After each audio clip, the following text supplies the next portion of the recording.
our CEO.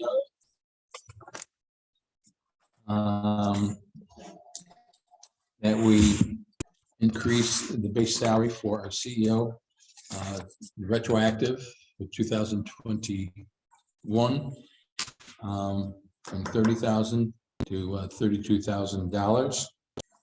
All in favor? Do I need, I don't need roll call for this, though. I'll make that motion. Motion second, Second. all in favor? Second, is that Phil? Thank you. All in favor? Aye. Our CFO, the base salary being at $10,000, and we would increase that salary to $13,000 on an annual basis, retroactive for 2021. So, All in favor? Second. Discussion. All in favor? aye. And the agency council, that we charge, that the rate of hourly rate for our bond counsel and general counsel would be billed at $350 an hour. And for the year 2021, and that we do have a balance that is due to our council for $4,300. Again, that would be retroactive in 2021. Second. I'll second. All in favor? Aye. Thank you.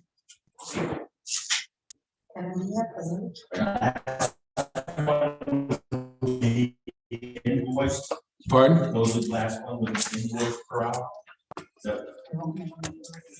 Yeah, there's an invoice, you just haven't seen it yet. I haven't seen.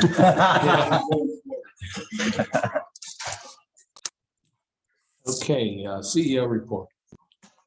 Scott? Not much here on this topic today. However, Andrea, you're the chair of a marketing committee.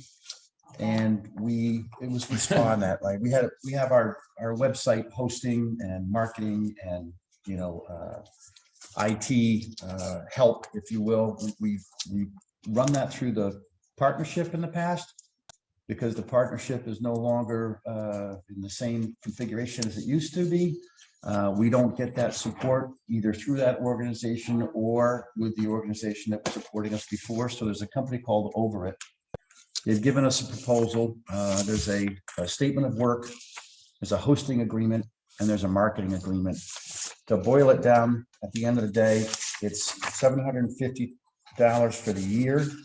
And they charge there's a built-in 10 hours of IT service, if you will, or support at a rate of $125, which that'd be the only thing that I don't think should be in here.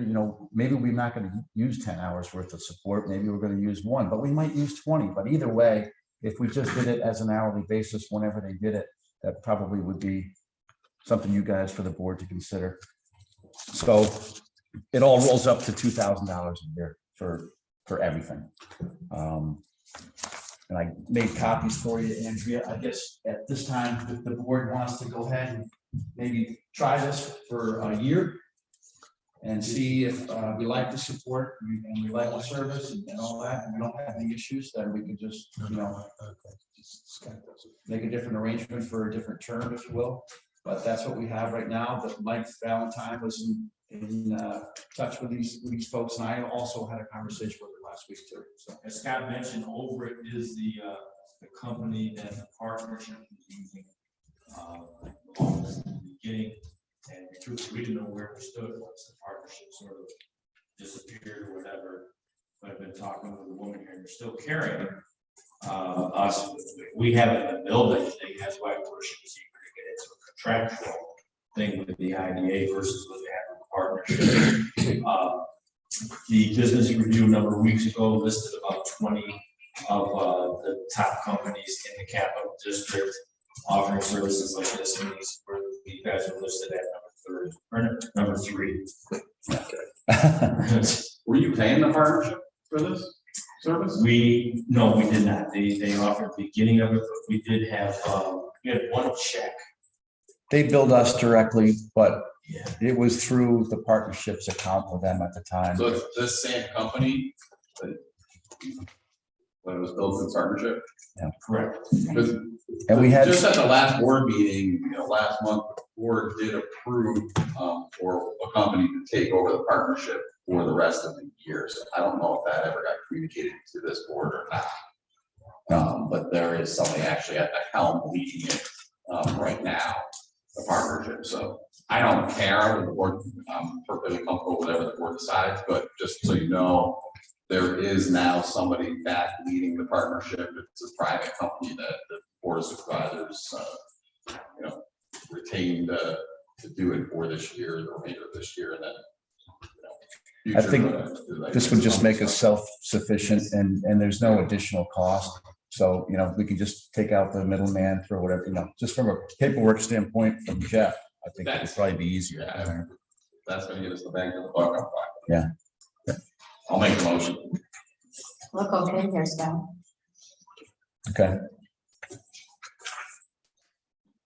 We have a motion, a second on the motion? Was that Andrew? I'll second. Second? All in favor? Aye. Aye. Thank you, Scott, for Yep. doing that. You're I was welcome. wondering what happened for. Yeah. Kevin, where's the partnership located now? They in the chamber offices still? I believe so. I believe they are. I haven't been there, so I don't know how the Okay, company is operating there, but I believe it's out of this. Okay. thank you. Scott, the parish report? The parish report has been completed, submitted and approved by the ABO, so we're fine there. And Jeff will speak to the 2022 budget and the 2021. Okay, Jeff, you're up. Okay, for the 2022 budget, it's based on historical, where our expenses have been historically. There were some issues with personnel compensations that I'll have to adjust into the budget. And then basically I try to have the budget, we do enough projects to break even. And, we know what our expenses are, but it's just a question. And we seem to be quite active, so it's a good sign going forward. We might do better than that, so. But with your approval, I'm gonna go ahead and post after I revise the budget onto the ABO reporting schedules and be up there by November 1st in Newgate. Okay, 2022's budget. So Do we need a motion on that? I would say probably yes. I know, and I know it's not quite final, but To amend the budget. or to submit the budget that Jeff prepared. As amended with salary schedule. Yes, Is that the 2022 yes, draft? yeah. I'll make that motion. Second? Any discussion? All in favor? Aye. And then just two other minor issues. We have a certificate of deposit we'll be looking to renew, see what we get with interest income. And Mike has talked to Tom Rowan about the Forest loan Interest that they have with payment, us. just the And interest he requested the payment, and I have a letter for Rod to send to Tom as well. So then that we should probably have that pretty quickly, I would think. So. Thank you, Jeff. Dennis. Any updates on general activities that you will be coming before our board? Yeah, we have, Arnold is, I'd like to request a subcommittee meeting. Yeah. Arnold's coming back with a, for their plan in Malta. They just got final approval through the zoning board of appeals for a height variance. So they do have approvals up there for some things, but they want to go back through that, and see what, have that discussion. So we can set that sometime in the near future, if possible, something before the meeting. On the 19th, so we could have an application, so choose, that'd be great. Yes, sir. Do you have an idea of the size or It's scope? the one building, 120,000 square feet. And they have some other. And they've asked for a height variance.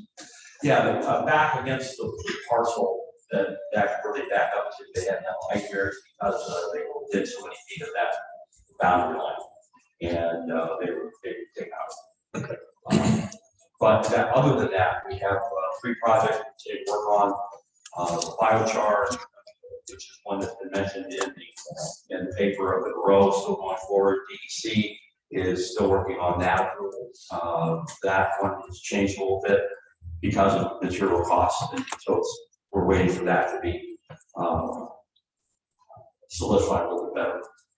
The good thing about their particular project is they already had the daily wage figured out because there's not a lot of trades that they need for that. So they had that figured in, but they didn't have the material increase, so they're working through that right now. But they won't be coming until they have the DEC approval. So that's one. We also have a couple warehouses that are still looking, continue to look. We've got we still do manage those prospects. The other one is Canal in Malta. On the 28th, they have a traffic study workshop with the town board talking about the PDD, and then they have another one the following week talking about the completeness of the GEIS, and they had to go back to do a draft change. So as that continues to come forward, they asked for 3.5 million square feet in that PDD. Whether they get 3.5 million square feet, that's who knows, right? But they do have a traffic study done, and the traffic study is very interesting. It does show the existing with global and then anything else going on in the parks. You have to take a look at it, rather interesting. There also is a nice report in there that Des Moines did with regard to the type of incentives, or not incentives, type of payroll and other tax revenue from 3.5 million square feet, what that would be if it was built out over a period of time. About a 20 or 25 page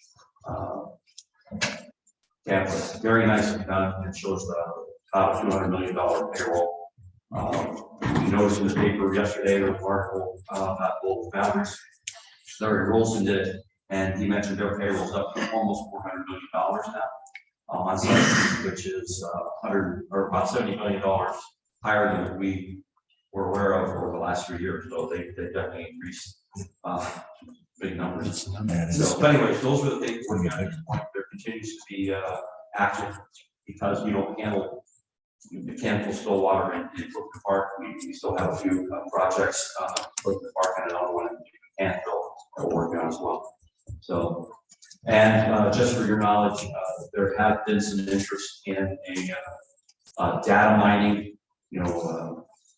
Bitcoin data mining type facility, looking, and they power for really 3 sites in the county that do that with the forest, which really lends itself to that kind of use of power, rural industrial park, and possibly the old national paper site. So that may be something. I would just request, again, that's my subcommittee, I don't know what. Well, I have to check with Tom and Great. Mike, and probably the week of the 25th, Okay. in the morning, preferably. Oh, that's fine. Okay. However you want to do it. Next week, you're saying. Yeah, next week. I'll have Scott get back in touch with you after we talk to That's fine. Mike Mooney and Tom Lewis. Great. Okay, great. Thank you, very Dennis. much. Mike, anything?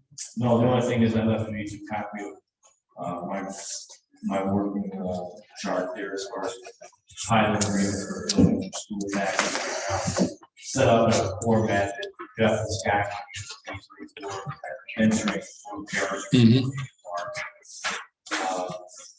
So we have received 9 payments to date. We had one that was billed at a closing with the Danforth back in August, I believe, it was August. So that's 10 out of them, and then there are 2 that had no pilot bills due at this time. Same as last time, UPH does not have a building pilot, and Ace Hardware does not have a building until next year. Their agreement after year 5. I haven't heard anything from infrastructure after I sent that letter. No, So, Shocking. yeah, so I would This say is something surprise. so that we probably can move forward and unilaterally terminate that relationship. Yeah, the ability Yeah. to do that without just their Tired of talking about it. The other thing Rod, did you get a call from Teddy Foster at all? No, She had called and asked about an extension to a sales tax agreement, which it expired in June 2000. And that company's already reached its limit in the value of the sales tax exemptions. So, I talked to Jim about that. That would need a new application altogether. Yeah. If they were gonna come in. And the roof has already been done, which is looking for sales tax exemption. So it didn't make any sense. So I offered her to call you. She goes, oh, yeah, right, I'll get a hold of him. She hasn't yet. I think she. and she must have lost my number. No, the UPH, the building is magnificent now, and I think they're starting to get traction now after the COVID stuff, so, yeah, just have a, tell her just to reapply. So, is that it? That's it. Anything else, board members? Motion to adjourn? Thank you. Thank you, everyone.